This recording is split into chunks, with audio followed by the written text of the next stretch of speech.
Attention, attention. We regret to inform you that the practical guide to nothing in particular is no longer practical and is no longer about nothing in particular. We still do, however, strive to deliver a reasonable level of comedy, parody, and nonsense to our handful of listeners, including Andy. We thank you through this trying period. Please be patient.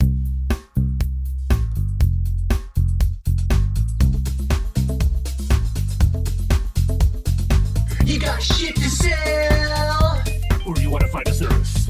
Call Dial a Deal. No need to be nervous. You looking for a toaster? Or a business opportunity? Call Dial a Deal. And connect with your community. Good afternoon, everyone. This is Dial a Deal on the PG NIP. If there's an item you'd like to buy, sell, or trade, or you're in need of some local service, give us a ring or fax here at the studio. Let's get things started this week by going to the phones. Hi, you're on Dial a Deal.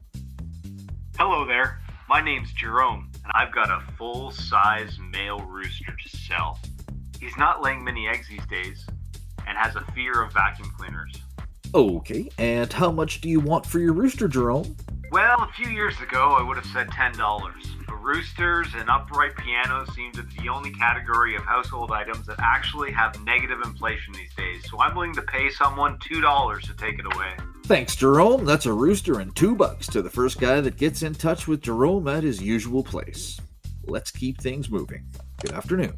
You're on Dial a Deal. Hi, I've got a wheelbarrow full of gently used turnips that I'd like to trade for a small motorcycle sidecar, something suitable for a toddler. I don't have a phone, but I'm usually hanging out with my turnips and nibblings in the park. Okay, and what's your name? Glenda, and I'll be at the south end of Cloughton Street Park until around 7:30 if anyone is interested. Great, thank you, Glenda, with the turnips in the park. If anyone has a bike with a sidecar, go to see her there. Who's up next? Hi, you're on Dial a Deal. Hi, this is Johan from the 9th Street Sausage Shack. I'm looking for a plumber, preferably one with really tall rubber boots and a poor sense of smell. Willing to pay cash or restaurant gift cards. Send me a fax at 519-555-8342.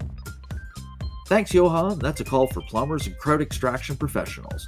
Fax the Sausage Shack down on 9th. Hi, you're on Dial a Deal. What you got or what you need? Well, hey, this is Earl, and I'm looking to sell my 1977 Datsun motorhome. It has a twin bed, a built-in shitter, and a CB radio. I don't have the keys, but I can show you how to start it with a screwdriver. Asking $3,500 or best offer. $3,500 for a 47-year-old Datsun. Call in or send a postcard with your offer to Earl here in town. Good afternoon. This is Dial a Deal. Hi! I bought a lawnmower from this show 2 years ago, and when I went to mow the lawn last night, the darn thing wouldn't start. Can you get me in contact for the fella who sold me to it? I think his name was Kevin. I can't remember his first or his last name. It's defective merchandise, and I want my money back. Kevin, if you're out there, give this fella a ring about his mower.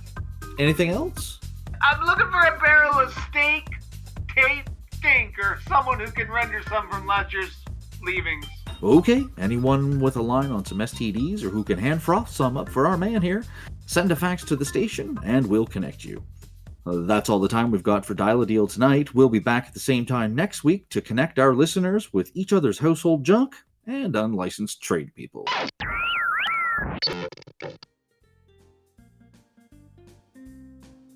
Mom, why are our dishes always covered in grease and stains, even after coming out of the dishwasher? Well, dear, it's because your father is a cheap Swedish bastard and won't spend the extra $1.380 to get the good kind of detergent. What is he buying? He's been getting the regular store brand stuff, but he should be getting Elon's Musky Melon Zest. Gee, Mom, what's Dad's problem that he won't buy Elon's Musky Melon Zest? I don't really know, honey, but we're gonna go buy some and keep it a secret from him, okay? I don't know.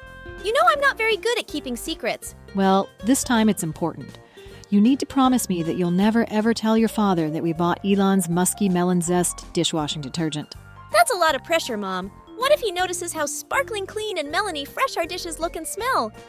We'll just have to hope that he doesn't. We can't risk him finding out. You remember what happened when he realized we were using Richard Branson's instant sausage gravy instead of the store brand, right? The neighbors still talk. Yeah, Dad sure does flip out sometimes, doesn't he? Okay, it'll be our little secret. That's my girl. There's nothing better than sitting down to eat with your family, knowing that your dishes are kept clean with Elon's Musky Melon Zest dishwashing detergent.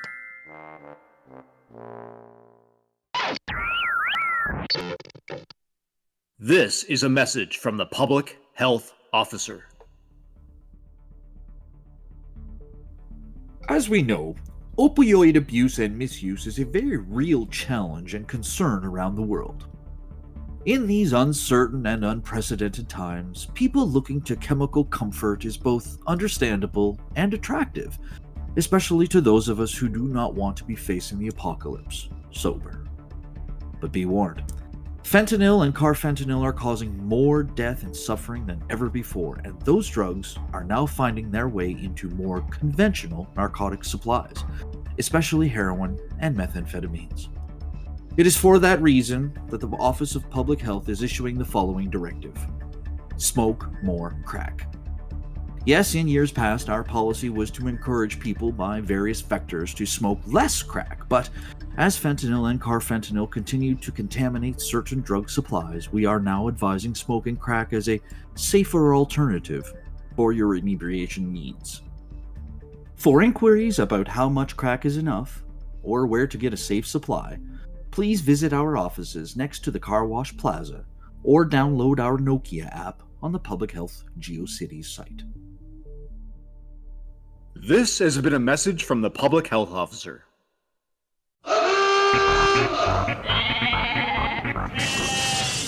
Welcome back to Rambo and the Billy Goat. Well, there, Billy Goat, back at her again, eh? How was your weekend? Were you out enjoying this lovely weather? No, Rambo, I didn't go out too much. I've been taking this intensive online course in witty radio banter. Radio banter? Well, how's that going for you? Not that great. Alrighty then. Well, enough about us. We've got a new game we're going to introduce today, Canada's unique national trivia. We've got 3 contestants in the studio today for the inaugural round. We've got Justin from Ottawa, who's an aspiring drama teacher. Pierre from Alberta, who's an aspiring Fox News host. What's up, Canada? And Susie, who is the producer's 7-year-old niece who is here for Take Your Kid to Work Day and apparently gets full run of the studio with no supervision and will simply not stop putting her chocolatey hands on all the buttons. Come on, Susie, don't touch that. Okay, are you all ready to play? Yay! Rambo, I've been ready for 8 years now. Can I get my hairstylist in here first? I'm feeling a bit tousled. All right, contestants, here's the first question. We'll start with you, Pierre. How many provinces does Canada have? You have 5 seconds.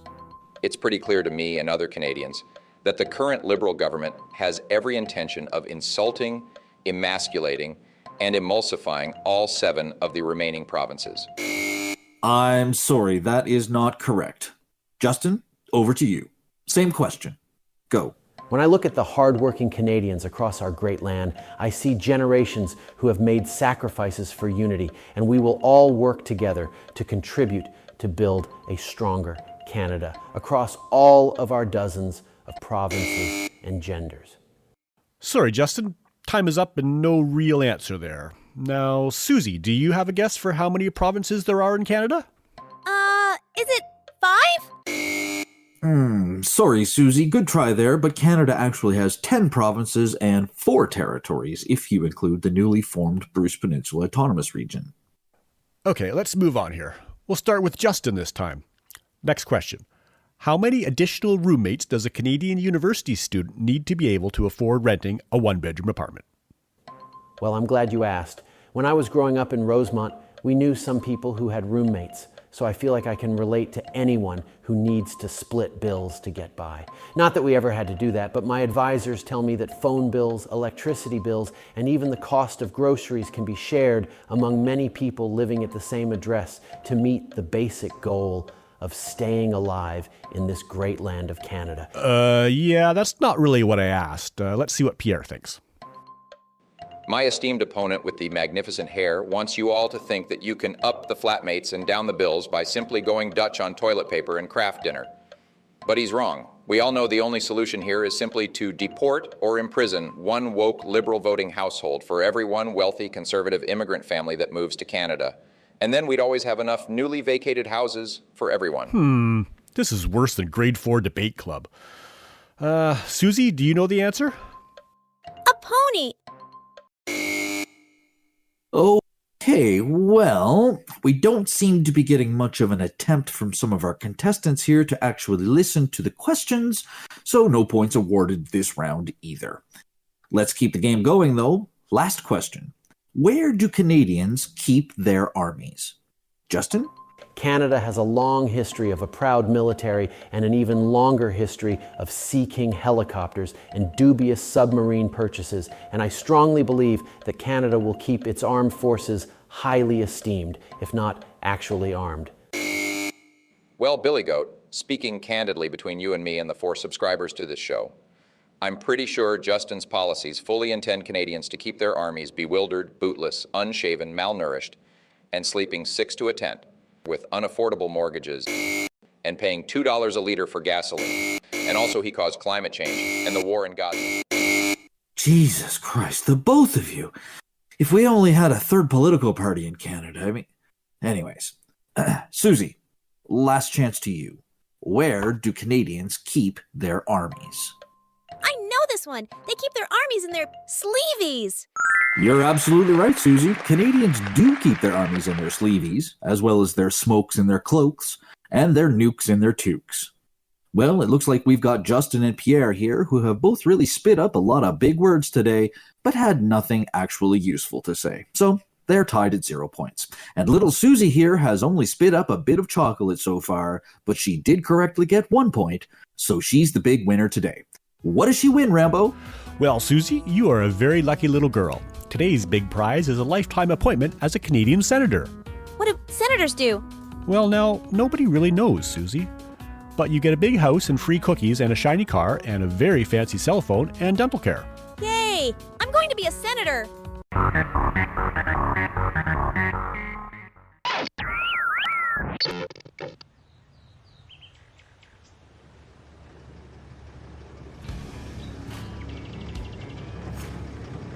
In the rugged heartlands of Perth County, a well-worn farm truck loaded with new fence posts and wire drives slowly along the edge of the pasture.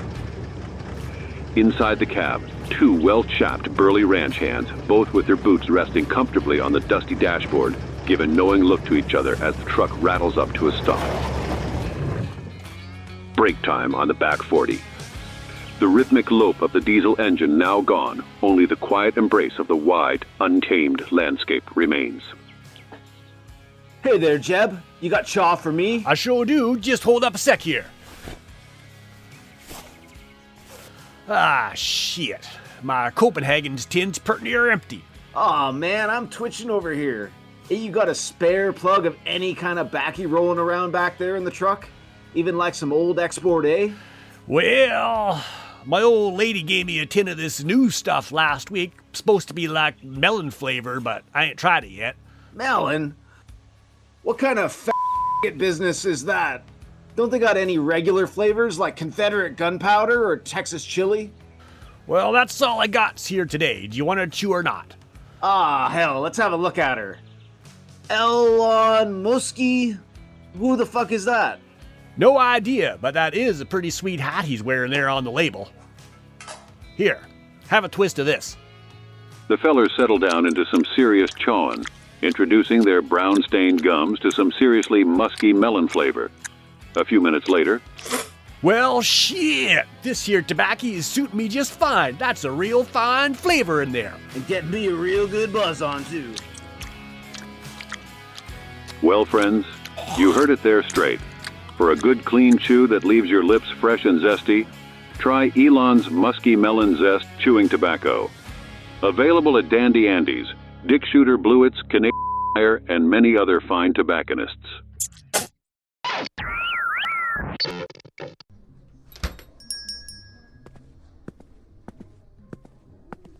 Hi, can I help you? Yes, I saw the crudely drawn sign out front that said that you're looking for staff. Oh, yes. Sorry about that. We don't have much time these days for making things look super professional. Yeah, that's no trouble at all, but Honestly, I'm a bit surprised that you're looking for people. I mean, this is probably the most desirable place to work in the whole city. We're glad you think so. We strive to cultivate a culture of corporate stolidity and lethargy. Well, that's right up my alley. I mean, I haven't put in an honest day's work in years.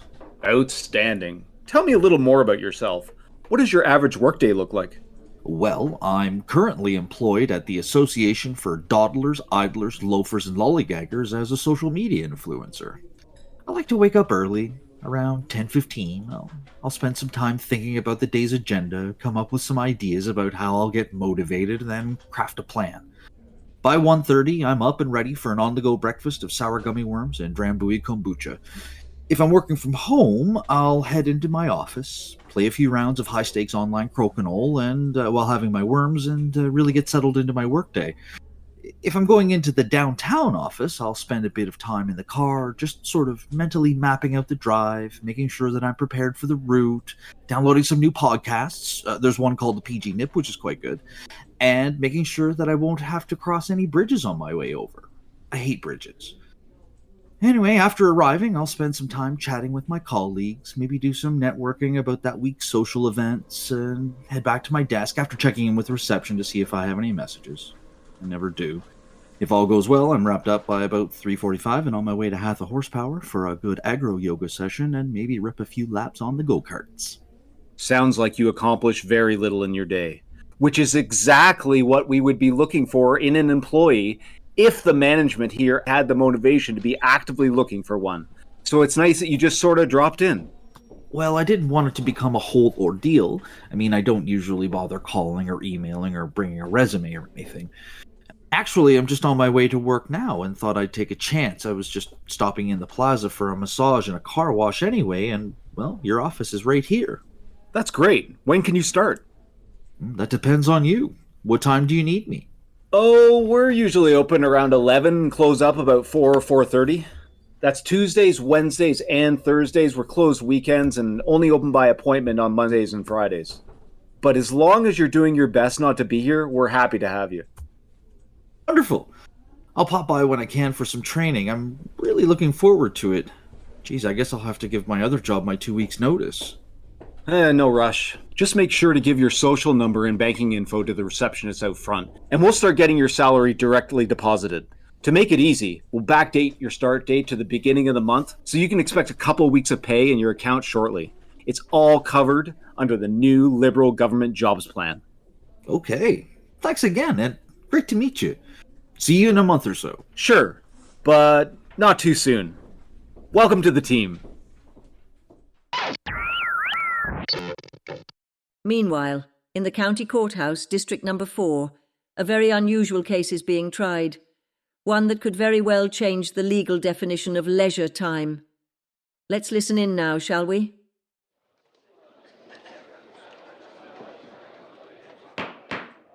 All rise, please. The Honourable Judge James Wrinkley Tinker presiding.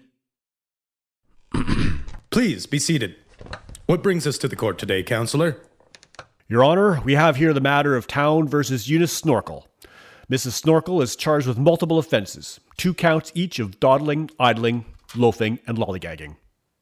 That's a long list. How does the defendant plead? My client pleads not guilty on all counts, Your Honor. Very well then. Town Prosecutor, you have the floor. Your Honor, we will show that the defendant did knowingly dawdle, idle, loaf, and lollygag. Objection! These are the opening statements, sir. There's nothing to object to. Judge, I object to the prosecution's stated goal of proving my client guilty of the charges against her. Doing so will make employing my defense strategy much more difficult. I move for immediate dismissal. Denied. The prosecution may proceed. Your Honor, I'd like to call the defendant to the stand.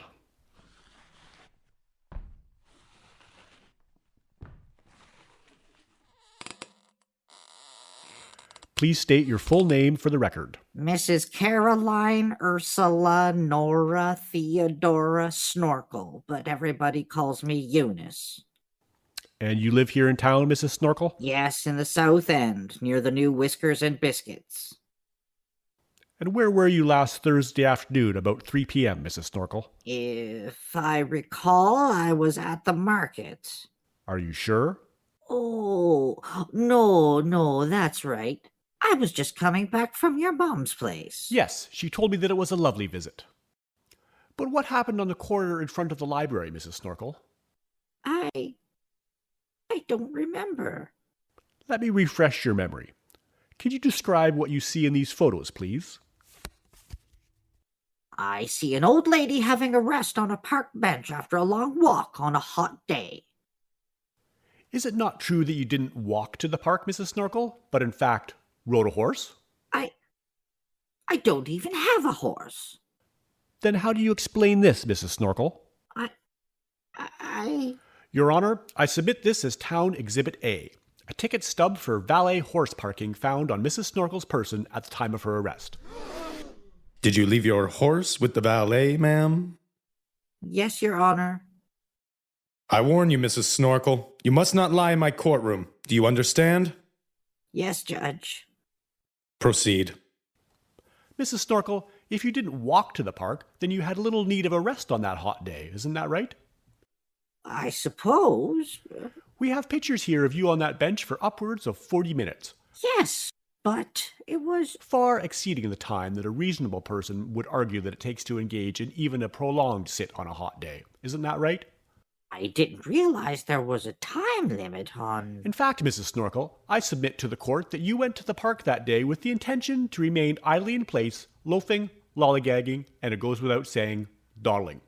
You didn't engage with mobile social media, you didn't eat any processed foods high in corn syrup, modified palm oil, or sodium, and you didn't even spend any money in that whole time. Isn't that right?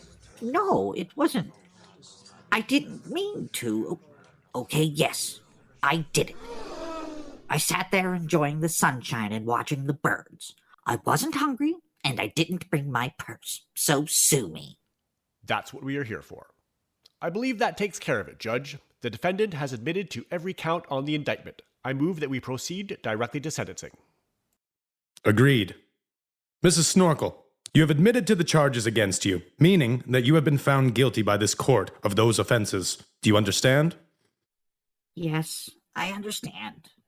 Each of the offenses carry mandatory minimum penalties, Mrs. Snorkel. As such, I hereby sentence you to serve 5 days as the Town Fire Tower Watcher for each of the 8 guilty counts.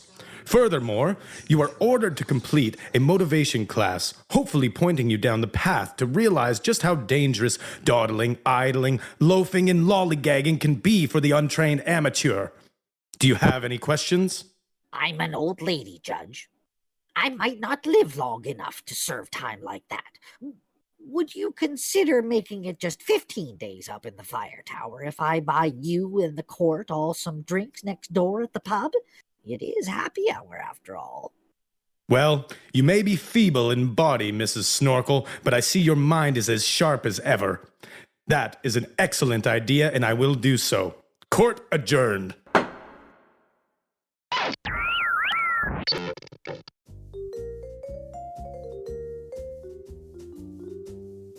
Do you have a hot date or a special occasion coming up?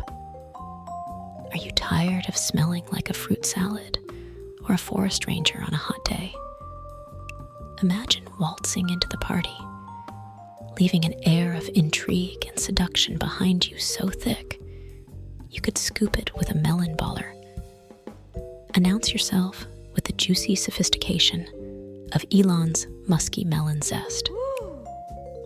It's been blended with just the right amount of musk, creating a symphony of scent that's both playful and mysterious, like a fruit ninja in a prom dress. One spray of this delicate yet spicy combination of honeydew, cinnamon, brake dust, and edgelord angst, and you'll be the talk of the town, the object of desire, the musky maestro who knows how to squeeze the most out of every moment. This limited edition fragrance is your ticket to a world where elegance meets excitement, and your melons take center stage in the dance of desire. But don't dawdle, idle, loaf, or lollygag about. Once Elon's musky melon zest is sold out, that's it. It's gone forever. just like the market value of Twitter.